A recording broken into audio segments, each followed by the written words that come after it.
Welcome back to the channel, everybody. Appreciate you jumping on. We've got some great stuff in today's video, including talk about Tether, the stablecoin, and how it has not been fully vetted by the US government. We're also going to talk about an upcoming potential big IPO season, as well as a nice video from Charles Hoskins of Cardano talking about a Wyoming stablecoin that excluded both Ripple and Cardano, and there's major questions about what's going on there. So stick around for that and more. Let's take a look at pricing. Bitcoin down to 92,615. These kind of drawbacks are typical, even in a bull market. You can see down 4.84% in the last 24 hours, but still up 0.23% in the 7-day. Ethereum sitting at 3,325, down 3.78 in the last 24 hours, but still up 6.64% in the last 7 days. Solana sitting at 228.53, down 7.7% in the last 24 hours and down 6.32% in the last 7 days. And XRP sitting at $1.34, down 10% in the last 24 hours, but still up 21.6% in the last 7 days. So again, these kind of drawbacks are normal, expected as things consolidate in the market, and we will see a change in the right direction, I imagine, in the next probably week or so, if not sooner. Let's take a dive into some news, starting with one of our favorites, Mr. John Deaton. Here, he retweets digital asset investor, otherwise known as DAI. He says, if at the real Donald Trump selects the right SEC chair, we will see an explosion of the IPO markets. Digital asset investor says the number of initial public offerings will likely more than double in 2025, with the rate of companies debuting by the end of the year getting more in line with the annual average of about 34, said Will Connolly, the Wall Street Bank's head of technology equity capital markets. There's a massive population of big scaled companies in tech that are IPO candidates, and there's a lot of demand to put money to work, said Connolly, speaking on the sidelines of Goldman Sachs' private innovation company conference in Las Vegas last week. The question is, how quickly can people recalibrate to a more active IPO market, Connolly said. So that coming from an article in Yahoo Finance, and quoted here by DAI. Would love to see more of these companies start to go public and kick the market off in a great direction in 2025. Moving on to digital perspectives here. He says, head on a swivel, hashtag Black Swan, a hashtag Swan we can see, whatever you want to call it. USD Tether has not completely been vetted or cleared by the US government. Until it has been, we don't have a fully regulated crypto space.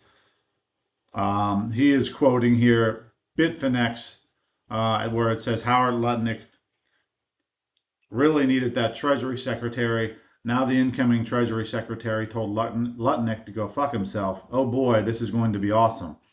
Tether has become a massive money laundering tool for Mexican drug traffickers, feds say. You can see there the screenshot. It says Tether is being used on a massive scale by large-scale drug traffickers to the point where Tether is sold cheaper in Mexico due to its links to drugs, according to court records reviewed by 404 Media. So this is an ongoing issue here, and something's going to have to pop with Tether for sure. And we're going to have to obviously get the clarity we need in the market. But something's going to happen here with Tether, whether it be good or bad. There's going to be some big news coming out. Coming in from Coach JV here, he says, XRP community, this is a must listen. This is the tweet by Charles Hoskinson here that we are going to play hopefully play here and take a listen to. But before we do, this is about Wyoming, the state of Wyoming releasing a stablecoin, and they've asked certain crypto companies to be involved. But the funny thing is, they didn't ask Cardano or Ripple to be involved. So Charles goes on a little bit of a rant here, but I think a well deserved rant. So let's take a listen. We're going to listen to most of this. This is a little longer, but he makes a lot of great points in this stream. Take a listen. Hi, Charles Hoskinson broadcasting live from warm, sunny Colorado. Always warm, always sunny, sometimes Colorado. Today is November 25th, 2024, and I'm making a video, talk a little bit more about our good friends in Wyoming. So I got an email from the Wyoming Stablecoin, and it talked about the top 7 finalists, and there's something I noticed here that's really interesting. And now that we're friends with the XRP community, I just wanted to point something out here. All right, so bring up this email. Hello, the Wyoming Stablecoin Commission has initiated its procurement process for the Wyoming Stable Token, WYST. It is expected to launch in 2025 as the first fiat-backed and fully reserved stable token issued by a public entity in the United States. The Commission intends to engage qualified third-party vendors to facilitate the development, deployment, and management of WYST and the underlying reserves. And it says we're going to have a request for qualification for those vendors. But here are the blockchain networks. The following the efforts of our blockchain selection working group in a very opaque way, may I add. The following networks are determined to be in scope for the initial deployment of the Wyoming stablecoin. Solana, Avalanche, okay. Sui, Stellar, and Ethereum, inclusive of the layer 2 networks like Polygon, Arbitrum, Base, and Optimism. So let me get this straight. Apparently, Stellar can do stuff that Ripple can't do, according to the scoring criteria. So Ripple just announced the launch of RLUSD, and the last time I checked, when we look at market cap here, look at XRP, an $84 billion ecosystem with almost $12 billion in trading, and it has all these amazing payment and settlement capabilities, including that free Cs for assets issued in the XRP ledger. Cardano was also excluded. It's $34 billion market cap, $3.2 billion in turnaround. But Stellar, a variant of the protocol, was selected. Signed, Anthony Apollo, the executive director, former Consensus employee who also worked in the Polygon ecosystem. It's almost as if Consensus doesn't get along so well with Ripple, isn't it? But there you have it, folks. These guys right here, there were some scoring criteria. This blockchain select working group unilaterally scored.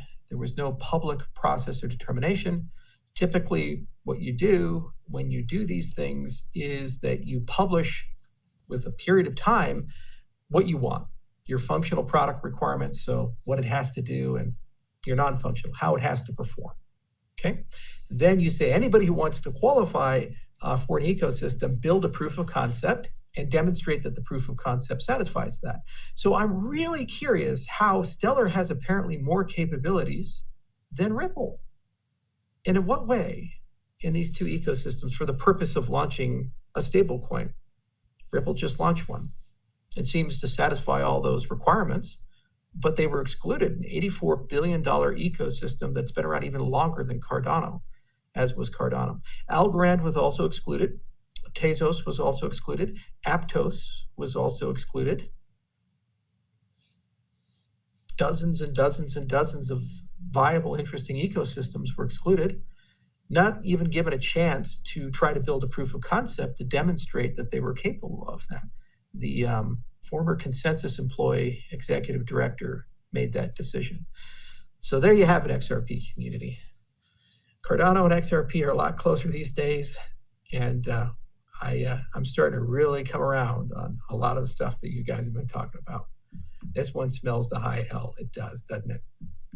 So as I mentioned in the prior video, we'll get it sorted and cleaned up, but it's kind of a shame because we all need counterbalances to Circle and Tether, and it seems like this is just an extension of that beautiful Circle ecosystem that's coming out. One of the commissioners used to work for Circle. I believe she was the general counsel. SWE just announced Circle support. In fact, I think all those chains that were announced were all Circle chains, every single one of them. Interesting how that happens. So things are changing in 2025. We don't have any patience or tolerance for this type of stuff anymore. And opaque processes are not how we're going to have a relationship with the government moving forward. And that's why I believe there's a lot of good-hearted people in the state of Wyoming to get this done. And by the way, there might even be a class action, because anybody who was excluded certainly has standing. This creates an unfair competitive advantage to those chains selected and an unfair disadvantage to the chains not selected. And since it's an opaque process and normal procurement wasn't followed by any semblance of the world, and there's no opportunity for a chain to build a proof of concept to demonstrate they adhere to the requirements to qualify, it really is interesting how a small group of people, former consensus employees and former employees of Circle, can act as judge, jury, and executioner for what chains qualify with public funds and a public project. I would also like to point out, because of Cardano's partnership with BOSS, Bitcoin OS, Cardano creates an opportunity for Bitcoin to have its first stablecoin. This commission decided under these criteria to exclude Bitcoin, the largest cryptocurrency by far, and the only one the current president, who's coming into power, Trump, is considering starting a strategic reserve for. It's truly curious to me, because I know how many people in Wyoming are Team Bitcoin and Team Orange, how they were also excluded from this process. Bitcoin apparently is not allowed, but the Circle ecosystem is, by former Circle employees. Go figure. Smells the high hell, if you ask me. So XRP community, you know what to do. And we do too. We're going to get this fixed one way or the other. And it's not okay to use public funds to create an unfair competitive advantage for certain companies and certain ecosystems, and to whitewash it as if it was an open process. For a year and a half, the lawmakers and the committee was directly aligned with this idea of, we'll publish the standards, and as long as you can adhere to them and demonstrate that you can do that, you qualify. And then suddenly, within a period of a month, they went from, that's what we're going to do, to, we're going to score you ourselves, and we'll just publish who qualifies. And I can't for the life of me understand how Stellar qualifies, but not Ripple, given the unique history. That would be like Litecoin qualifying, but not Bitcoin. Does that make any sense to you? Yeah. And because we don't qualify, we can't even bid to build. We didn't lose an RFP. We weren't even allowed to participate. The entire XRP community is not allowed to participate. The Algorand community is not allowed to participate. The Tezos community is not allowed to participate. But all the things that Circle touches are. So saith the former consensus employee and now executive director, who's decided to take this upon himself to decide for all of us with the taxpayer dollars of the state of Wyoming. Smells the high hell to me. There you have it, folks. Good stuff from Charles Hoskinson, and he makes a lot of valid points in that video. At minimum, they should have been allowed to be part of the RFP and make their case for sure, right? Seems totally unfair. We don't want this stuff going on in Wyoming. We don't want this stuff going on in any market, quite frankly. So good that Charles is bringing this to the forefront. Appreciate you jumping on. We'll continue to bring you great news and all the latest news from crypto and the new financial system. Do me a favor, hit that like and subscribe button. It certainly helps the channel. Follow me on X at Orlando Mott, and we will see you on the flip side.